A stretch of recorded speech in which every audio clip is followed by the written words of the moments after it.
Hi everyone, the topic for today will be the death penalty. Without further ado, let's jump right into it. As of right now, the death penalty is legal in 25 states. In 22 other states, they've abolished the death penalty, and in 3 states, Pennsylvania, Oregon, and California, they haven't formally abolished the death penalty, but the governor of that state has imposed a moratorium on it, so no capital sentences are being issued in those states. So long story short, half of the states allow the death penalty, half of the states currently do not.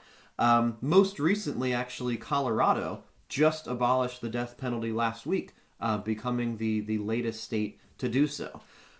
Despite that, historical trends in the death penalty show that its use really peaked in the late 90s, early 2000s, and has been on a steady decline since then. So let me explain first the left side of this graph. You'll notice that in the 1970s, there were few, if any, executions in the United States. And the reason for that is that in 1972, the Supreme Court case Furman versus Georgia, the Supreme Court ruled that the death penalty violated the Eighth Amendment of the Constitution, which is the one that protects people against cruel and unusual punishment. And their justification for this was that the death penalty was being applied inconsistently, that there were biases in how the death penalty was being carried out, which we'll talk about in more detail later today. However, 5 years after that, another Supreme Court case, Gregg versus Georgia, reviewed the Furman ruling and decided that the death penalty was not always necessarily unconstitutional if it was carried out and employed in a careful way, a way that's meant to minimize the risk of bias. So there was no death penalty from 1972 until 1977 in the United States, but in 1977 the death penalty was reinstated, and as you can see from this graph, its use gradually increased over time, peaking in the late 1990s, early 2000s, and has been on a steady decline since then. It is still used, but it's used very locally. So this map kind of makes that point. The 9 counties on this map collectively account for over a third of the death sentences in the United States. So the death penalty is highly localized now. It's localized largely to metropolitan areas of large cities. So here you see, Los Angeles County, Clark County, which is where Las Vegas is, Dallas County, obviously where Dallas is, Newton County is a suburb of Atlanta. So the death penalty is almost never used in rural areas anymore. Most of the time it's used in metropolitan areas of large cities. And getting back to the bias aspect, it's usually used a lot in counties with large black populations. Again, suburbs of Los Angeles, suburbs of Atlanta, suburbs of Dallas, and so on. So while its use is on the decline across the country, and half of states don't even allow it at all, there are some counties where it is used quite a bit still. Thinking of the decline in the use of the death penalty over the last 20 years or so, Brandon Garrett, who is a scholar at Duke University, recently wrote a book about the death penalty and about trends in the use of the death penalty over time. And one of the major questions that this book tries to address is why exactly has use of the death penalty declined in the last 20 years? And he talks about a couple reasons for that. First, there have just been fewer murders. And usually homicides, usually capital cases are involve murder or homicide. So with fewer homicides to prosecute, there's fewer even attempts to seek the death penalty in the first place.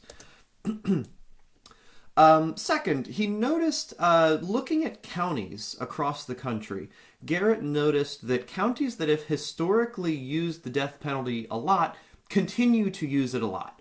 So there's an element of momentum or precedent there. He calls it a muscle memory effect. That when counties impose the death penalty, they tend to continue doing so. However, he also noticed a trend over time where as soon as a county stops the death penalty, it only really takes one case where a prosecutor decides not to pursue a death sentence. It breaks the momentum. It breaks that muscle memory effect. And usually then it causes the rate of death penalties in that case to slow or decline. So again, there's kind of an element of momentum there. If states keep doing it, they'll continue to do it. But as soon as a prosecutor stops, usually the county as a whole slows in terms of its imposition of the death penalty. There's been an overall improvement in the quality of defense lawyers. So, people who are charged with a capital crime are getting a better defense, and which is causing them to be less likely to be sentenced to death in the first place. He found in his analysis that states that had offices for defense attorneys, meaning they have more resources available for public defenders, have shown steeper declines in the use of the death penalty. So providing more and better resources to public defense attorneys has played a role in the decline of the death penalty. Some defense offices of public defenders, also now use something called a mitigation specialist. So in other words, for each case, each death penalty case, there is one person who is designated as the mitigation specialist. And that person's job is to look into the defendant for mitigating factors. And by mitigating factors, we mean things that might result in a more lenient sentence. So things like if the defendant has a history of being abused, right, child abuse or neglect. If the defendant has known mental health or mental illness. If the defendant has no criminal history, for example, that might be a mitigating factor that would result in a lesser punishment. Maybe if the if the defendant shows remorse for having committed the crime, or maybe is suffering from an addiction of some kind. So basically, any information that they can present to the judge or the jury that would suggest that this person is not. It would not be appropriate to give this person a capital sentence. And perhaps most relevant to our class is the fact that there have been 100. I have 162 here. I believe that number is now 167 people who have been exonerated from death row. So innocent people who were not only wrongly convicted, but wrongly convicted and sentenced to death, and were later exonerated. Now, I want to note that these exonerations would decline death penalty use in a very particular way. As we will see later today, when a person is on trial and the death penalty is on the table, the jury is screened in a very particular way that prohibits anyone who is opposed to the death penalty from serving on a jury. And that process is called death qualification. We're going to come back to that. So making individual people more aware of these death row exonerations isn't going to decrease use of the death penalty. Because if you as an individual suddenly become opposed to the death penalty, all you're doing really is disqualifying yourself from serving on a capital jury.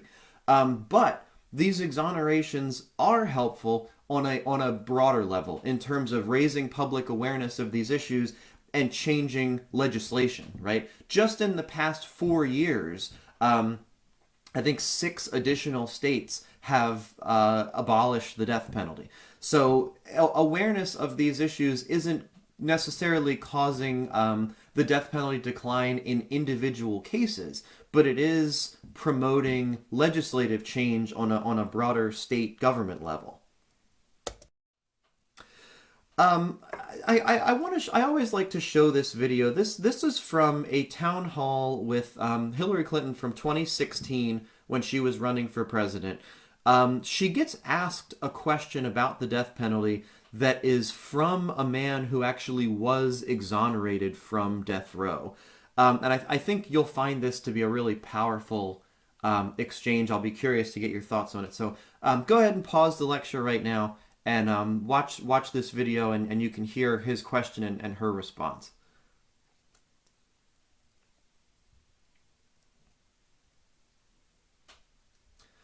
Okay, again, I don't really want to influence your impression of that video in any direction, but I will definitely be curious to get your thoughts on it if you did indeed have a reaction to it.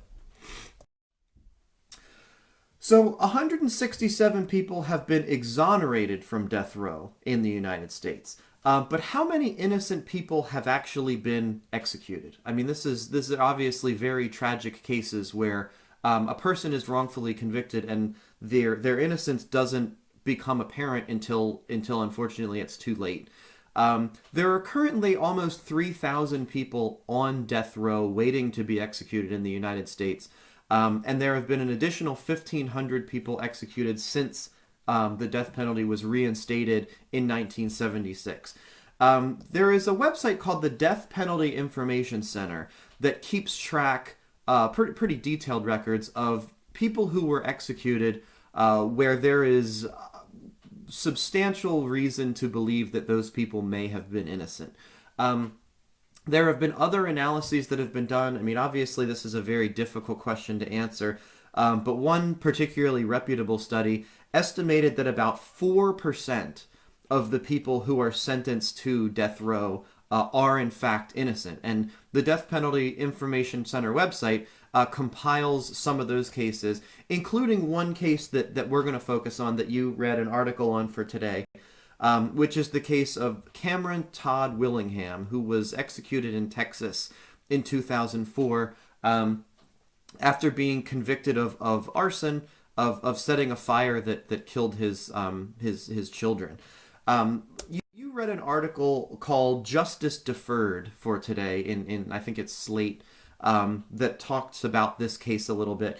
If you're curious to learn more about this case, I would encourage you to read this New Yorker article called Trial by Fire by David Grann that takes a much more detailed look at the Willingham case than compared to the article that you read for today.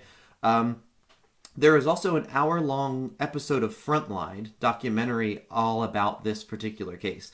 So if you're still thinking about what you might want to write your final paper about, this would be a really interesting case, I think, to talk about. There are some pretty obvious problems.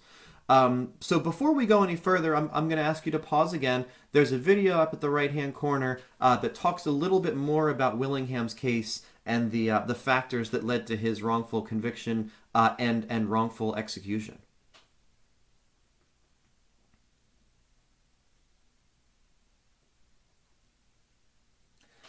Okay, welcome back. I think we can all agree, this is pretty heartbreaking. The thought of a person being executed for a crime they didn't commit, an irreversible mistake of the highest order. And you probably picked up on some stuff in that video that harkens back to some of the topics we've covered earlier in this class. Most notably, what always jumps out to me is the fact that it's pretty evident that the arson investigator in this case, his judgment of the burn patterns in the house was clearly influenced by his knowledge of Cameron Todd Willingham's criminal history and character, right? I mean, he talks about his likes to listen to heavy metal music, and for that reason he thought that he poured the gasoline on the floor in the shape of a pentagram. I mean, that strikes me as a pretty clear potential for forensic confirmation bias to taint his judgment. I mean, there's really no reason for the arson investigator to know what kind of music Cameron Willingham listened to, especially if that information might create a bias. And knowledge of his criminal history, look, I want to be clear, if indeed it is true, which it sounds like it very well may be, that there was a history of domestic violence in the Willingham household, that's completely unacceptable. But that said, domestic violence is not the same as murder. So it's one thing to punish Todd Willingham for committing domestic violence. That's horrible. But at the same time, executing him for murder because of his prior history of domestic violence is a different story. So we have to be careful about how we might prejudice a person by informing them of other crimes that a person has committed in the past. Here is another case where a man was exonerated from death row. Kirk Bloodsworth, I believe, was actually the first person to ever be exonerated from death row, and this is a case that was in Maryland. Kirk Bloodsworth is from Maryland. He waited on death row for 8 years before being exonerated in 1993. At the bottom right hand of this is Kirk when he was convicted, and now Kirk, a fairly recent picture of him. At the bottom right of his picture, there's a link to Kirk Bloodsworth doing an interview talking about his wrongful conviction on Stephen Colbert's old show, which you may enjoy. So go ahead and check that out too.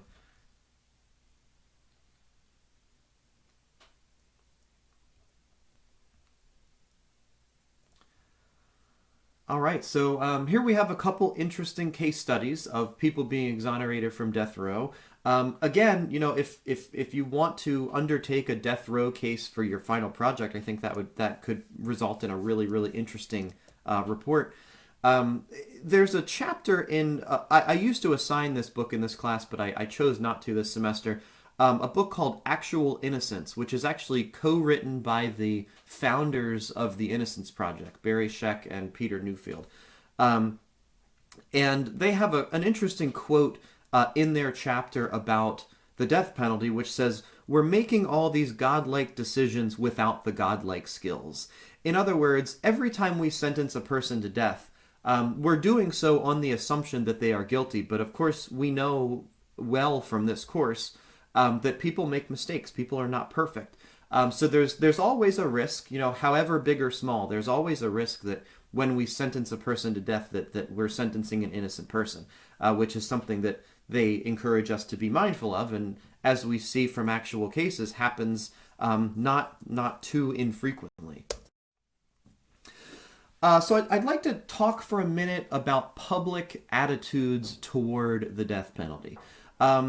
As the use of the death penalty has declined, so too has public support for the death penalty. So you can see in this graph here, support for the death penalty peaked in the mid-90s. About 80% of people in the mid-90s supported the death penalty. That number is down to just over 50% today, but it is still a slight majority of people in the United States.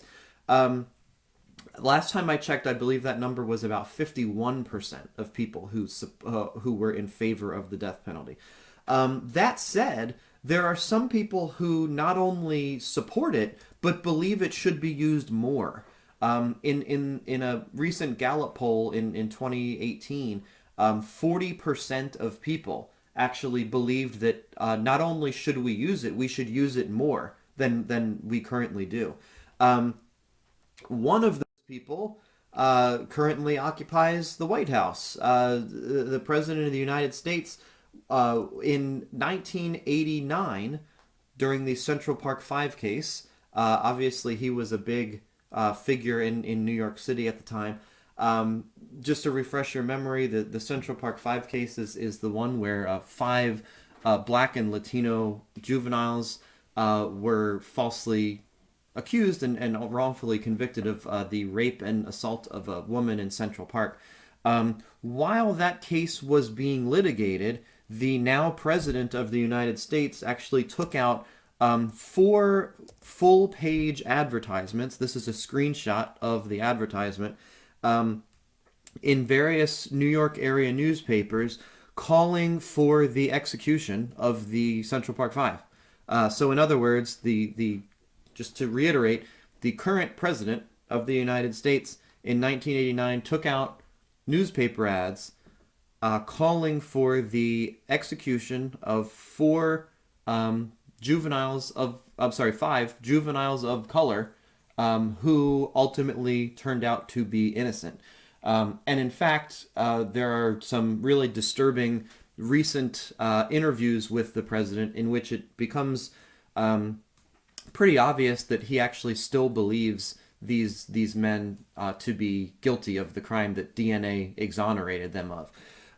So if you have the chance, I encourage you to read this entire advertisement that he took out in the New York papers. But I've picked out a few quotes that kind of summarize the president's attitude toward the death penalty, at least as it was expressed in 1989. They should be forced to suffer and they should be executed from their crimes. They must serve as examples. I'm looking to punish them. If the punishment is strong, the attacks on the innocent people will stop. So this is actually a fairly common argument among the subset of the population that supports the death penalty, that executing guilty individuals will set an example that will deter future offenders from committing crimes, and even if it doesn't, they still deserve it, and it's a form of retribution. So with that in mind, I want to take a closer look at the reasons why people support the death penalty, and there are a lot of reasons why. But as you can see here, the most common reason by far is retribution, right? Either the idea of an eye for an eye, or the fact that they took a life means they should give up their own life. That's by far the most common argument in favor of the death penalty. Relatedly, they deserve it. Kind of goes hand in hand with the idea of retribution. But some other common arguments include that executing a person actually saves money. There's a belief, which we're going to come back to in a few slides. There's a belief that imposing the death penalty is actually less expensive than imprisoning a person for life. It's unclear whether that's actually true or not, but that is a belief among death penalty supporters that's not uncommon. And then these two reasons, the next two reasons, kind of go hand in hand. That it will not only keep them from reoffending, but it will also deter others and set an example that prevents others from offending. So there's the belief that the death penalty will have a deterrent effect that will benefit society as a whole. Now, you read an article for today that reviews some of the most common arguments for and against the death penalty, which we're going to get to in a second. But before we get to that, I want to quickly digress and talk about the process by which a capital jury is selected. So how does the court decide who's going to be on the jury for a death penalty case? We saw a few weeks ago how the process of voir dire works, but the process in a death penalty case is just a little bit different. So I'm going to ask you to watch this short video which explains the process of death qualification, which is how jurors are selected for a death penalty case.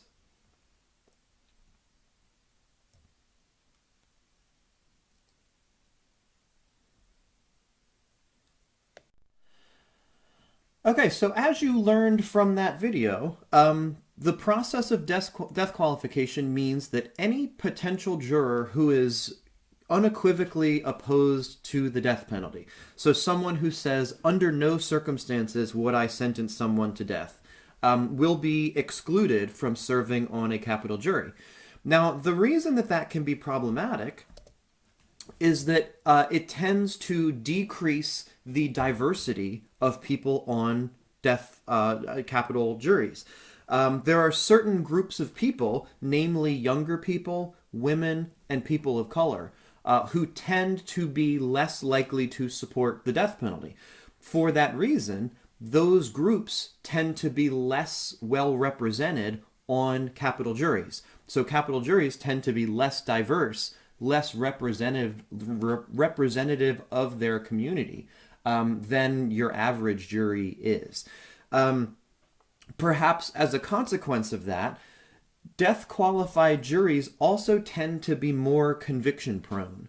So there have been a few studies showing that if you give a death qualified jury or a regular jury the same evidence, the death qualified jury will actually be more likely to convict the defendant. So the people who tend to be supportive of the death penalty also tend to be more likely to convict defendants in general.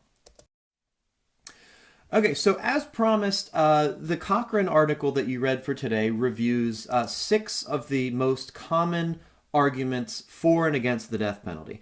If we were doing this in person, what I would do is I'd have you split up into groups and each take one of these topics and describe it in more detail. But unfortunately, we can't do that, so I'm going to go through each of these topics briefly and talk about how it pertains to the pro or anti death penalty arguments. So first, we saw a few slides ago that one of the common beliefs about the death penalty among death penalty supporters is that it deters others from committing crimes. It sets an example that will make future offenders think twice before committing a crime. Unfortunately, the research doesn't support that. Criminal justice studies, criminology studies show that long-term imprisonment is equally effective at deterring crime.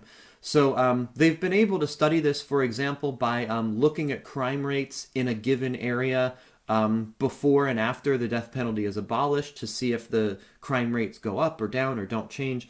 By and large, there's really no evidence that the death penalty actually does deter people from committing crimes, which, in my personal opinion, kind of makes sense. I don't think anyone committing a crime commits the crime thinking that they're going to get caught and get punished. So the deterrence is not really much of a consideration for a person who's prone to commit serious crimes. Second, there is a belief, which is hard to disagree with, that killing a person prevents them from committing crimes in the future. That is certainly true, right? If you execute a person, they will not offend again. However, it turns out that even if a person is imprisoned and then released, they usually don't reoffend again anyway. So while executing a person certainly makes it a sure thing that they won't commit offenses in the future, even when a person isn't executed, once they are imprisoned and punished and released, the significant majority of people released from prison do not go on to commit other crimes. That word recidivism is a synonym for reoffending. So there's little reason to believe that executing people is having that much more of an impact on future offending, because recidivism rates are very low, even if you don't execute a person. Third, bias. This was the subject, as I mentioned at the beginning of this video, this was the subject of the Furman versus Georgia ruling in 1972, where the Supreme Court ruled that the death penalty was unconstitutional. There is little doubt that the death penalty is administered in a biased way. There are certain groups of people, namely people of color and people of low socioeconomic status, that are more likely to be sentenced to death. Part of the reason for that has to do with the quality of their representation. So, I mentioned a few slides ago in talking about the Garrett book that part of the reason that the death penalty has declined is that the quality of defense attorneys have gotten better. However, people, as we saw a few weeks ago when we talked about the trial process, people are limited in terms of how good of a defense attorney they can get by how much they can afford it. If you're assigned a public defender, there's no guarantee that you'll be assigned a highly skilled attorney with a lot of resources and time to dedicate to your case. So that's part of the reason that people of lower SES are more likely to be sentenced to death. But there are also some clear racial biases here, and that was the subject of a really great study that you read for today. Really, really interesting study by Jennifer Eberhardt and others called Looking Deathworthy. And as you'll recall, in this study what they did is they went back through actual cases and pulled out actual photos of men who were on trial where the possibility of being sentenced to death was on the table. And what they did is they had people rate the racial stereotypicality of their facial features, because they wanted to see if the defendant's appearance actually was predictive of the outcome of their trial. In other words, were defendants who looked more quote unquote stereotypically black more likely to be sentenced to death? And that's exactly what they found in cases where the victim was white.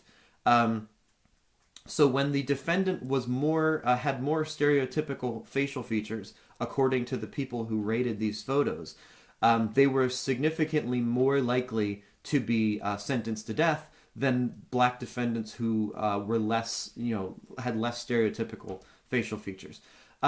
This is a great study, I think, and it makes a really powerful point about racial biases in the administration of the death penalty, and how they're based not only on the race of the defendant, but also on the appearance of the defendant and on the race of the victim. So there's clearly a complex problem that needs to be solved here. As you're thinking through your discussion board responses for this week, I'd encourage you to think about this study in more detail. And if you were to do a follow-up to this study, what other variables, what other factors would be worth looking at? And how, if at all, could you actually address this problem to ensure that in cases where the death penalty is on the table, that it's being administered in a non-biased way? Getting back to those 6 arguments, the 4th argument pertains to cost. Again, we saw a few slides ago that this is this was the second most common reason why people support the death penalty, is a belief that it's actually cheaper to execute someone than it is to imprison them for life. On its surface, this seems intuitive, right? That imprisoning a person for a long time is very expensive. I mean, we know in general that incarceration is expensive, that you're paying for people to work in the prisons and paying for food and resources for the folks who are incarcerated there, whereas execution seemingly happens very quickly. However, that's not necessarily the case. The evidence is mixed on this question. It's unclear whether executing people or imprisoning them for life is more expensive. But in any case, it's certainly not. It is by no means a sure thing that execution is a cheaper option. The reason for that is that people who are sentenced to death often sit on death row for quite a long time, right? Think about Kirk Bloodsworth, for example, sat on death row for 8 years. So in addition to paying for the execution, we're also paying for the imprisonment, even though it may not be for a really long period of time. It's often still for quite a bit of time. Not only that, but people who are sentenced to death are also entitled to a lot of legal appeals that can be expensive if their appeals are going through the public defender's office. That not only prolongs the process, but we're also then paying the lawyers and judges and juries and etc. to work on all of those appeals. So it's certainly not a clear-cut answer to this question. You cannot say unequivocally that execution is cheaper. It may be cheaper sometimes and more expensive other times, but in terms of the average cost, it's not clear. Number 5, fairly obvious point, right? There's always a risk. It's hard to calculate exactly what that risk is, but there's always a risk of executing an innocent person. And as we've seen, 167 people have been exonerated from death row, and some number who are innocent have certainly been executed in the last 40 years. Lastly is the most common argument in favor of the death penalty, which is retribution. Those who commit serious, reprehensible crimes deserve this, that they get what's coming to them. This is the sort of eye for an eye mindset.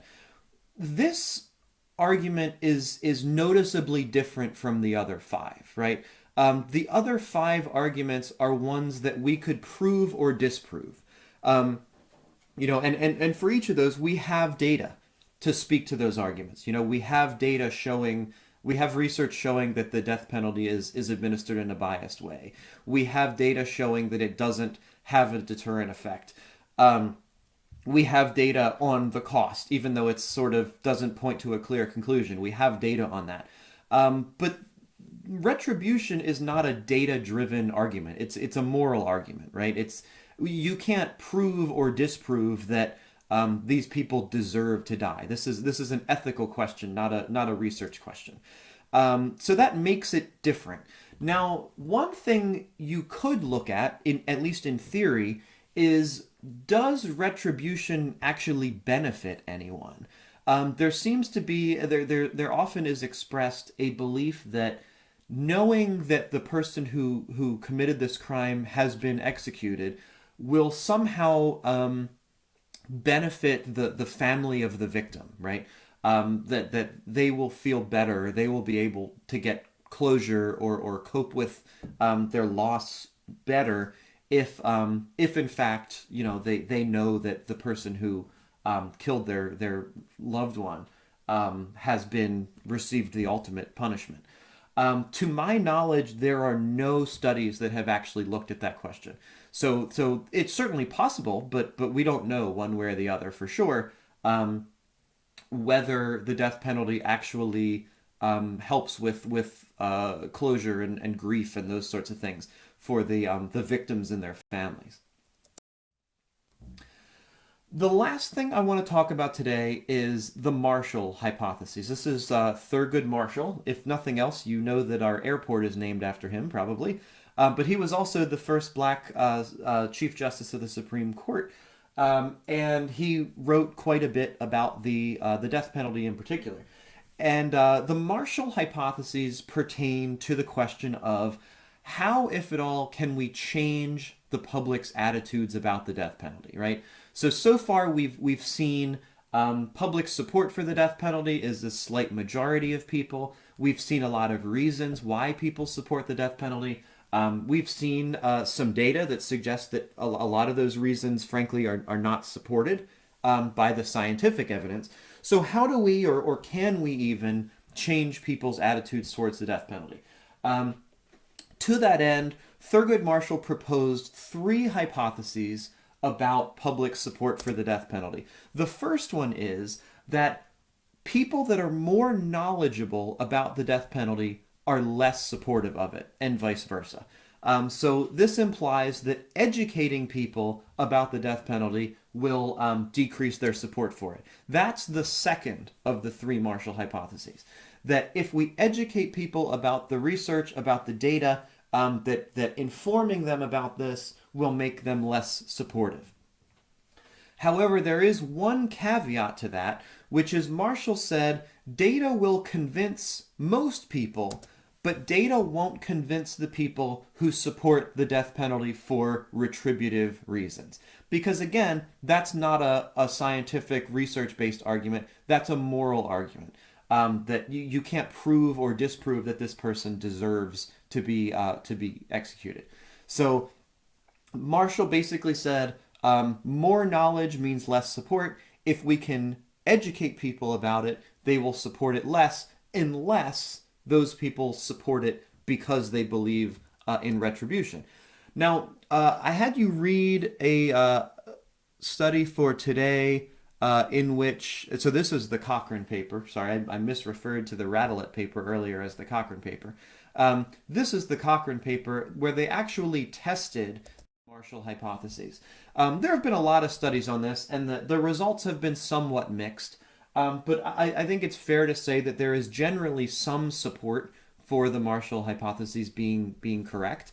In this particular study, the participants were 70 undergraduate students who were taking a course, an entire semester-long course on the death penalty. And they wanted to test those three Marshall hypotheses to see if the data actually supported them. So remember, the first hypothesis is that knowledge about the death penalty is negatively correlated with support for it. So people who are more knowledgeable about it will support it less. And they found a pretty solid support for this, right? The more they knew, the less they supported it.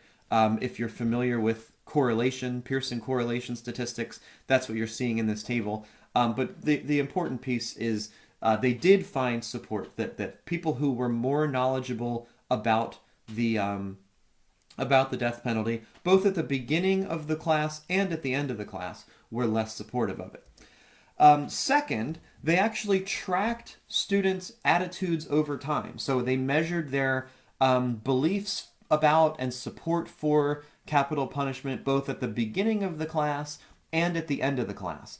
And what they found is that their support for it did decrease over time as they learned more about it. So here you can see they were more likely to correctly identify true statements about the death penalty, and they were less likely to believe in certain myths about the death penalty. Their knowledge certainly increased over time, and accordingly, their support for it decreased. The third Marshall hypothesis would say that these changes over time would not be seen for people who supported the death penalty as a means of retribution. They actually didn't find support for that. So even in this study, even those who supported the death penalty because of retribution actually were not more resistant to that information. So that's even better news potentially. If you are of the mindset that educating people about this will decrease their support for it. So all things considered, the death penalty is being used less, but it still enjoys widespread support by about half of the U.S. population. But the data suggests that the reasons that they support it are not always consistent with what the evidence actually suggests. But educating them about the evidence does in fact tend to change their attitudes about it. That's all we got for the death penalty. Thank you for listening.